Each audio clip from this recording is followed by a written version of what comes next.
पुढची बातमी पाहूयात। महाराष्ट्र नवनिर्माण सेनेच्या माजी नगरसेविका स्नेहल जाधव आणि त्यांचे पती माजी नगरसेवक सुधीर जाधव यांनी काल आपल्या समर्थकांसह उपमुख्यमंत्री एकनाथ शिंदे यांच्या उपस्थितीमध्ये शिवसेनेमध्ये जाहीर प्रवेश केलाय। एकनाथ शिंदे यांच्या उपस्थितीमध्ये त्यांच्या नंदनवन या निवासस्थानी हा जाहीर प्रवेश पार पडलाय। पुढची बातमी पाहूयात। मुंबईतील दादरमध्ये निवडणुकीच्या तोंडावर मोठे राजकीय नाट्य पाहायला मिळत आहे। वॉर्ड क्रमांक 192 मध्ये उमेदवारीवरून शिवसेना शिंदे गट आणि महायुतीमध्ये प्रचंड असंतोष निर्माण झालाय। यामुळे अनेक स्थानिक पदाधिकाऱ्यांनी पक्षाला थेट निर्वाणीचा इशारा देखील दिलाय।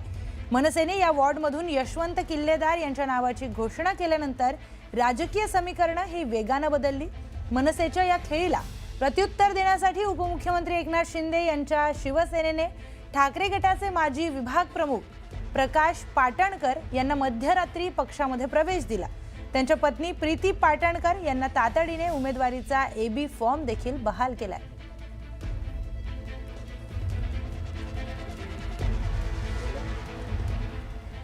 तर ठाण्यामध्ये शिवसेनेत अनेक इच्छुकांची तिकीटे ही कापण्यात आली आहेत। त्यामुळे इच्छुकांमध्ये नाराजी पसरली आहे। प्रभाग क्रमांक 3 मधून 5 टर्म नगरसेवक असलेले मधुकर पावशे यांचं तिकीट कापण्यात आलंय।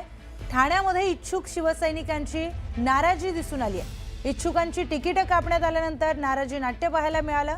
तर प्रभाग क्रमांक 3 मधून मधुकर पावशेंचं तिकीट कापण्यात आलंय।